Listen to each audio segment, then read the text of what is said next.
मी बोरकर गुरुजी, विश्व ज्योतिषाचार्य, ब्रह्मांड ज्योतिष कार्यालय, मुक्काम पोस्ट रावेर, जिल्हा जळगाव, महाराष्ट्र। व्हिडिओचं मार्गदर्शन करण्यापूर्वी प्रथमतः माझी पत्नी स्वर्गीय सौ निर्मलाबाई बोरकर यांना अभिवादन करूया आणि आजच्या कार्याला सुरुवात करूया। आज विषय असा फार मोठा नाही, परंतु फार महत्त्वाचा पण आहे आणि तो सर्वांसाठीच आहे, महत्त्वाचा।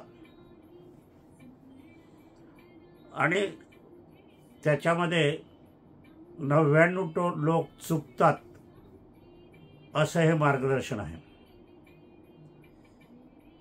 आणि हा मार्गदर्शनाचा विषय माझी पत्नी स्वर्गीय सौ निर्मलाबाई बोरकर यांच्या हस्तलिखितातून मला प्राप्त झाला।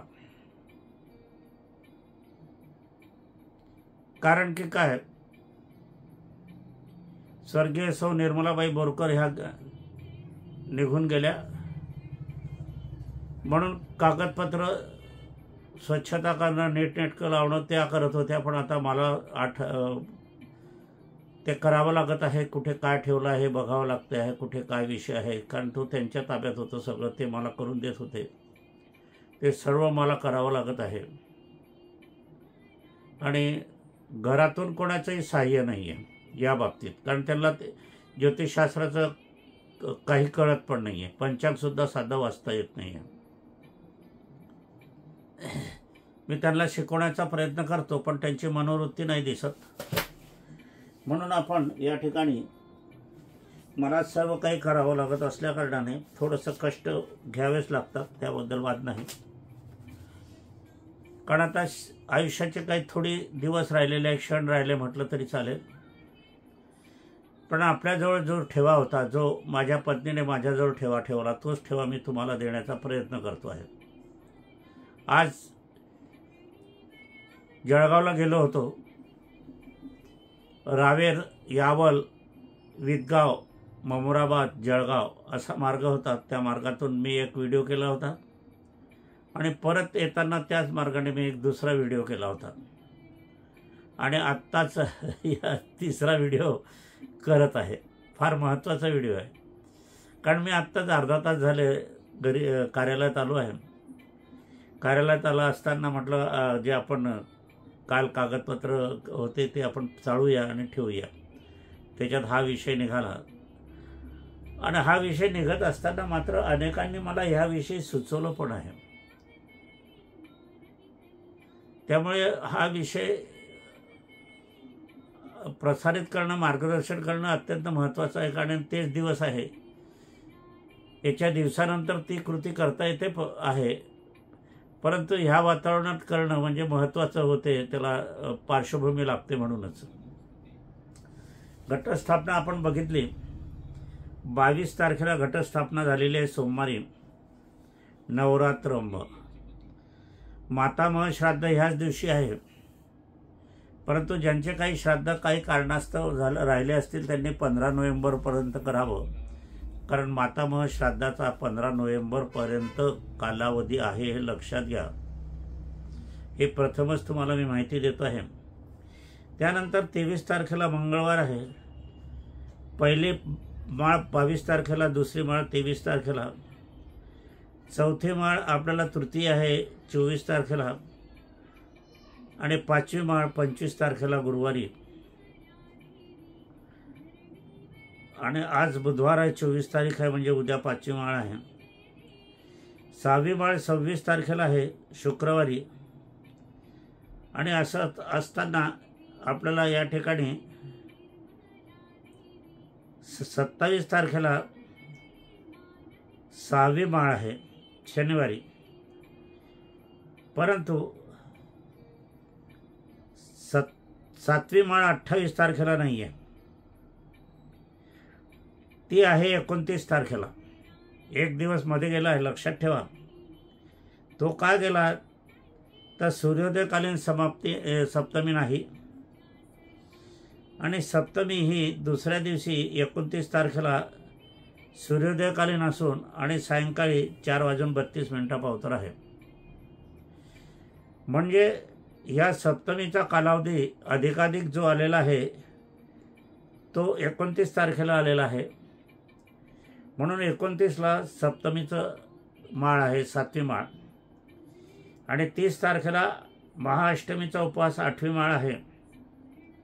आणि 9वी माळ 1 तारखेला बुधवारी आहे. आणि 2 तारखेला दसरा आहे. दसरा तिथी या ठिकाणी सूर्योदयकालीन असे आहे आणि ती सायंकाळला सूर्यास्ताला पण हजेरी लावत आहे.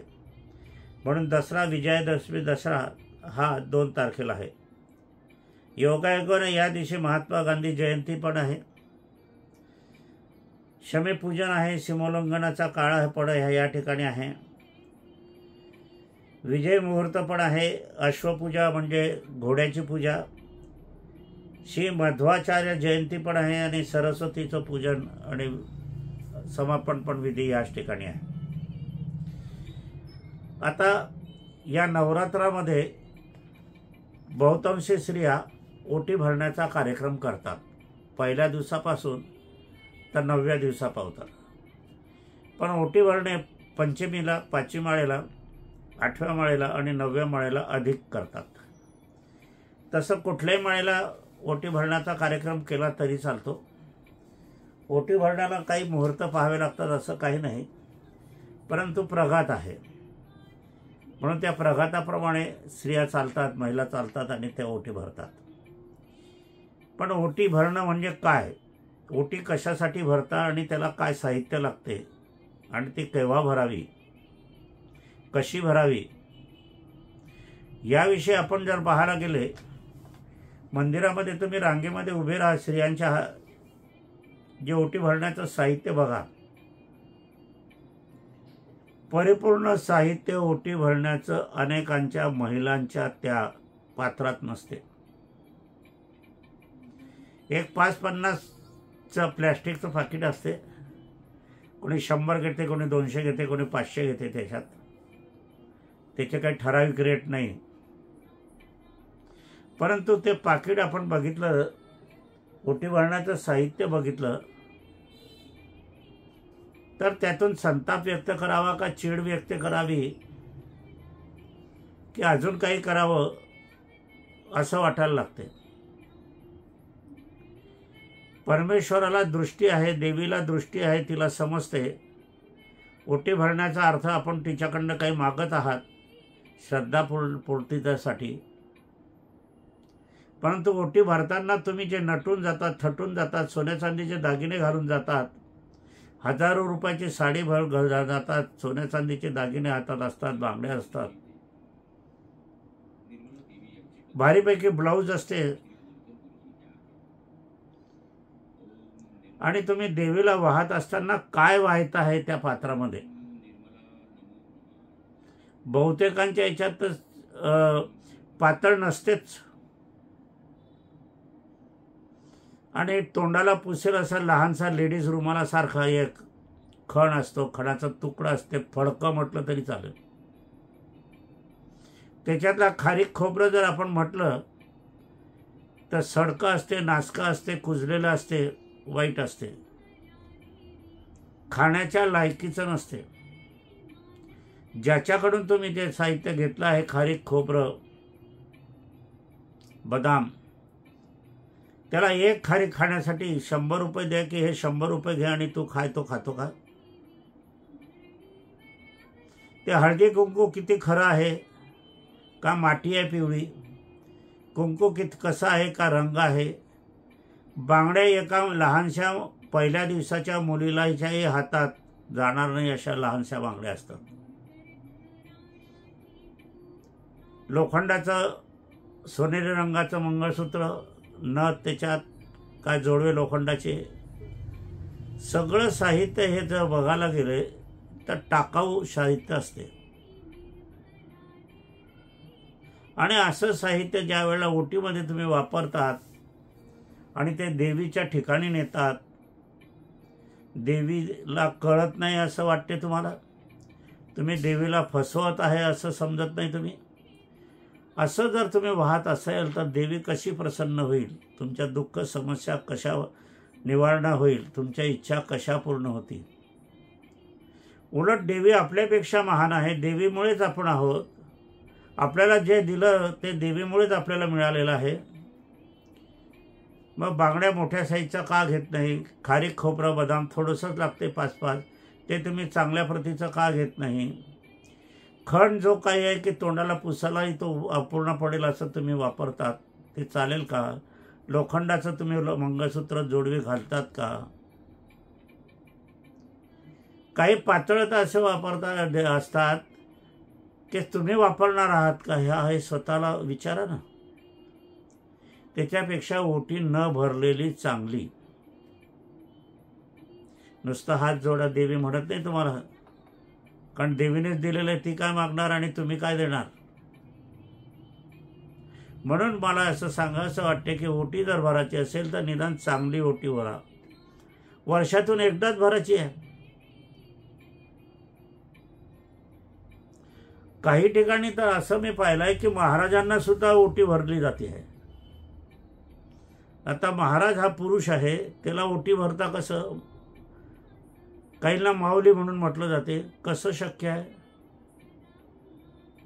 पुरुष हा पुरुषच असतो. देवी ही देवीच असते, श्री रूपात असते, माता असते. म्हणून हे देवीलाच आपण ओटी भरायला पाहिजे. ओटीमध्ये साहित्य कसं पाहिजे? विड्याची पानं आपल्याला 5-11, देठ असलेली, श्रीफळ म्हणजे नारळ, पाण्याचं उत्कृष्ट, नऊवारी पातळ काठपदराचं, साडी नाही चालणार, ड्रेस नाही चालणार, फडकं नाही चालणार, सुंदर अति भारी, तुम्ही जे घालता त्याच्यापेक्षा भारी, 2.5 मीटर खणाचं कापड, काठपदराचं, तांदूळ किंवा गहू उत्कृष्ट, ज्या त्या ऋतूची उत्कृष्ट फळे. फळ पण पाहिलं तर सफरचंद लहान, आंबा लहान, काय आहे मोठं ठेवायला काय झालं तुम्हाला? बदाम उत्कृष्ट 5, खारीक उत्कृष्ट 5, खडीसाखर 5, हळकुंड उत्कृष्ट 5, मंगळसूत्र, जोडवी, कानातील कर्णभूषणे. तुम्ही सोन्याचे घालताना आईला पण सोन्याले हवे. नाही तर करूच नका, ओटी भरूच नका, काही जरूर नाही. देवीला तुमची जरूर नाही आहे, तुम्हाला देवीची जरूर आहे. कुंकाची डबी, हळदीची डबी, अत्तराची बाटली, तेलाची बाटली, फणी, आरसा, बांगड्या मोठ्या साईजच्या 12, प्रसादाचा पुडा, सर्व साहित्य उत्तम असायला हवे. सडके बदाम, सडके खोबरे, हलकं पातळ फडके टाईप खण.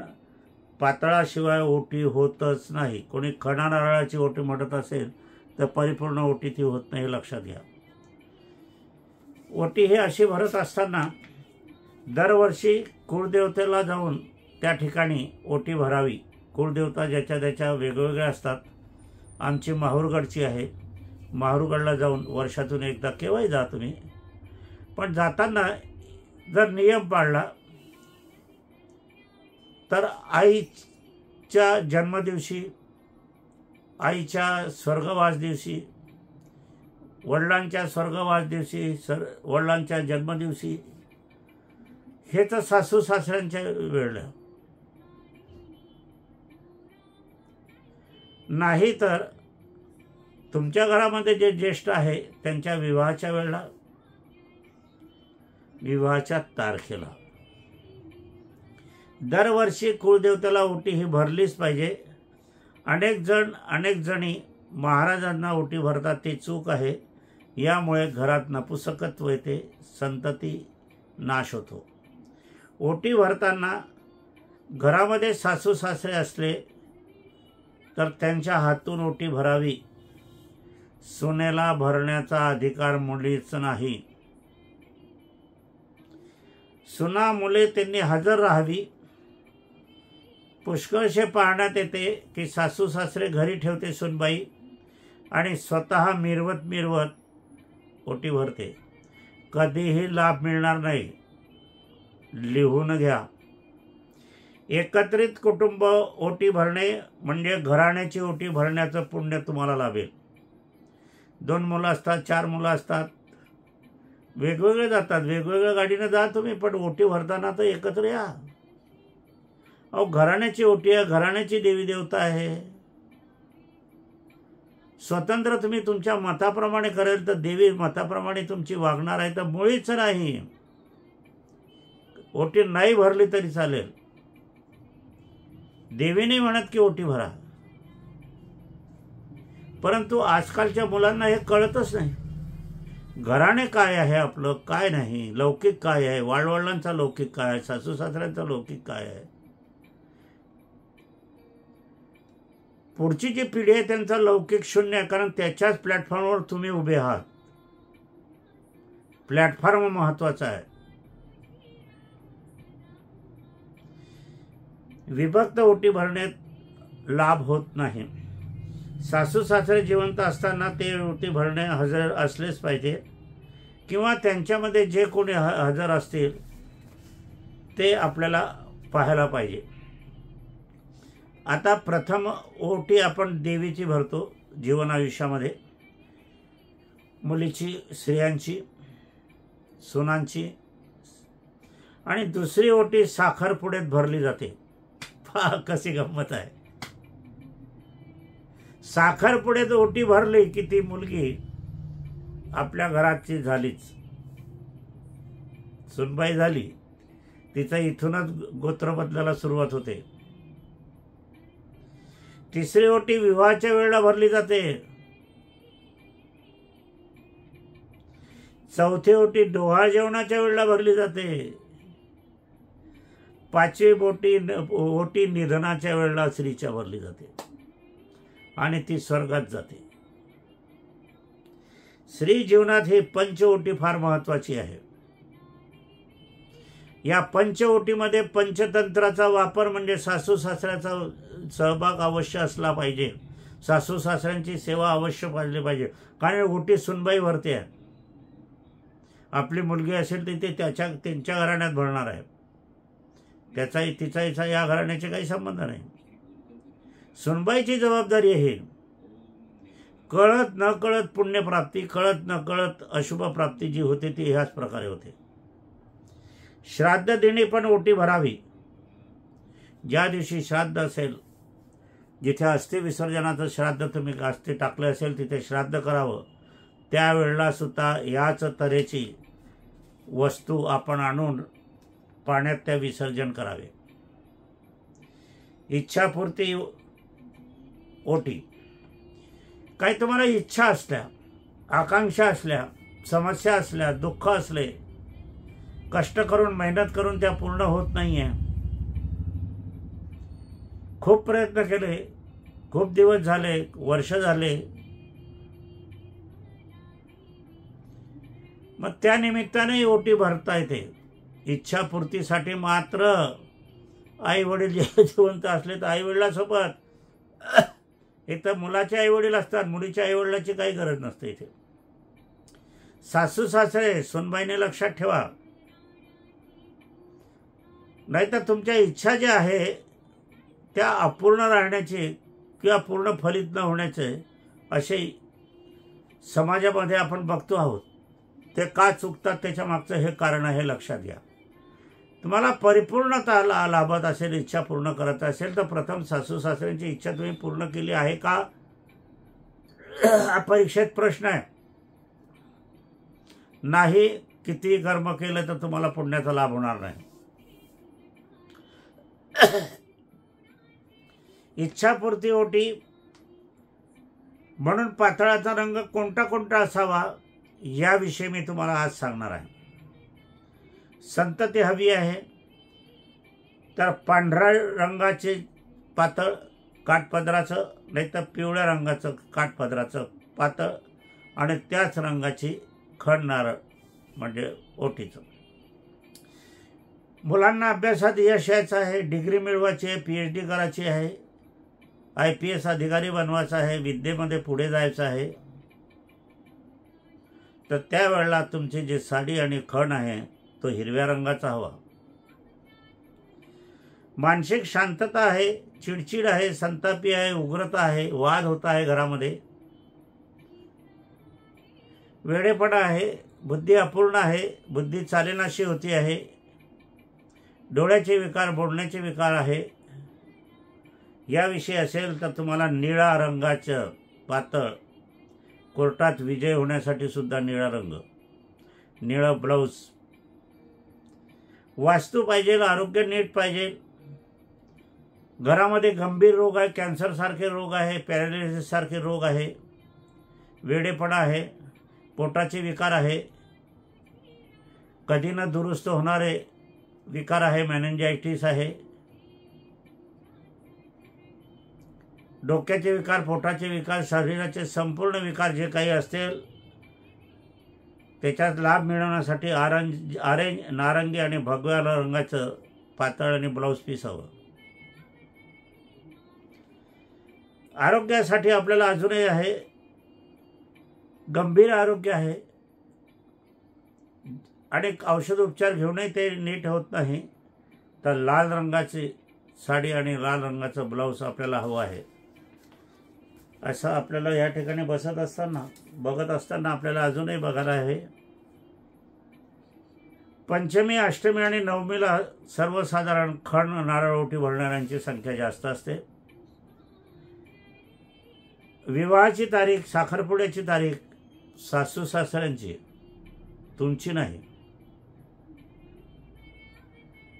निधन झाले असेल तर निधनाची तारीख, वर्षश्राद्ध जिथे तुम्ही केलं असेल तिथली तारीख, जिथे अस्थी टाकले आहे तिथे जाऊन केलेले खणणारे अर्पण केलेलं अधिक चांगलं. हे सर्वात श्रेष्ठ आहे. देवीला ओटी भरण्यापेक्षा आपली सासू, आपली आजी, आपली पणजी, आपल्या घरातील सौभाग्यश्रीच्या अस्थी जिथे टाकलेल्या असतील नदीमध्ये, त्या नदीच्या काठी जाऊन, त्या तीर्थक्षेत्री जाऊन ओटी भरणं सगळ्यात जगात सर्वश्रेष्ठ. परंतु ते चांगल्या पद्धतीचं आणि घराण्याच्या घराणे तिथे जाणं.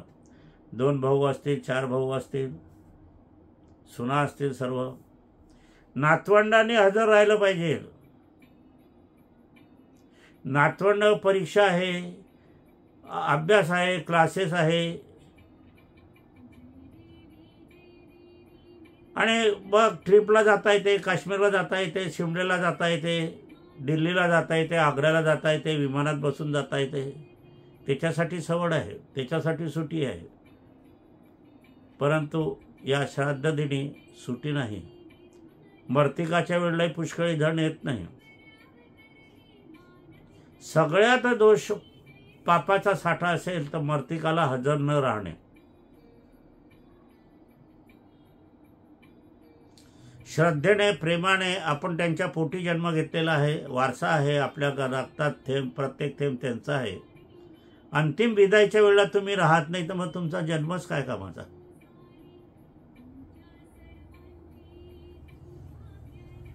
जन्नत त्यांच्या पोटामध्ये त्या स्त्रीने अंकुर फुगवलेला आहे आणि तुम्हाला आसपावतर आणलेला आहे, आणि तुम्ही अंतिम संस्काराच्या वेळेला, श्राद्धाच्या वेळेला हजर राहत नाही तर मग कसं होईल. आपण काय म्हणतो, काय होते, पण ज्या वेळेला हे होते ना त्यावेळेला प्रश्नचिन्ह सोडवता मुश्किल आहे. समाजामध्ये आपण बघा,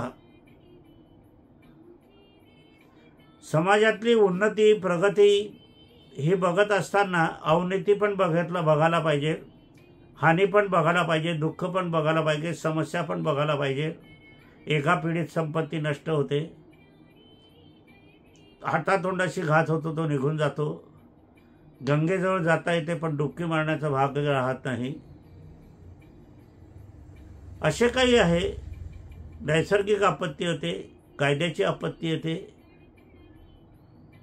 अजून इतरत्र आपत्ती समस्याची कारणं अनेक आहेत. म्हणूनच ओटी भरण्याचं कार्य करायचं असेल तर ते शास्त्रशुद्ध पद्धतीने आणि योग्य पद्धतीने योग्य साहित्याने करायला हवं. घराण्याचा जो मूळ आहे, मेरी पहचान वह पेड़ है, असं ते झाडावरचं फळ म्हणते. मग आपली जी ओळख आहे ती आजी आजोबा, सासू सासरे, पणजोबा पणजी ही ओळख आहे. स्त्री ज्या वेळेला महापोरंटे पतीच्या घरी येत आल्याबरोबर त्यावेळेला तिचं माहेर संपते, म्हणजे पूर्ण शून्य होते, निधन होते असं म्हटलं चालेल. आणि इथे माप ओलांडल्याबरोबर तिचा जन्म होतो. माहेरचं गोत्र, देवी देवता सगळं सोडावं लागते आणि इकडे स्वीकारावं लागते. आणि हे करेल ती स्त्री आणि ती सूनबाई, नाही तर नाही. तिला सूनबाई म्हणून घेण्याचा अधिकार मुळीच नाही. पैतृक याच्यामध्ये रीतिरिवाजामध्ये पतीच्या घराण्याचे, सासू सासरे घराण्याचे दैवी दैवतच, बाकी कुठलीच नाही. श्रीमंतीचे देवी देवता, गरिबीचे देवी देवता असा फरकही करता येत नाही. देवी देवता वेगळ्या. प्रथमतः आपल्याला गणपतीने शिकवलेलं आहे, मार्ग दाखवलेला की आई वडील म्हणजे सासू सासरे, त्याच्यानंतर देवी देवतांचं पूजन. तसं दसऱ्याच्या दिवशी तुम्ही जेवायला जाल त्यावेळेला प्रथम आई वडिलांचे नमस्कार करा आणि नंतर गणपतीची पूजा करा, आपल्या घराण्याच्या देवी देवतांची पूजा करा. आणि सायंकाळी तुम्हाला इतरांकडे जायचं असेल तर प्रथम आई वडील सासू सासऱ्यांचा नमस्कार करा, देवी देवतांचा नमस्कार घरून करून निघा आणि मग बाहेरच्या लोकांचे जे काय आहे तुम्हाला तिथे जायचं आहे तिथे नमस्कार करा. चरण स्पर्श नमस्कार फक्त आई वडिलाशिवाय कोणाला नाही, सासू सासऱ्याशिवाय कोणाला नाही.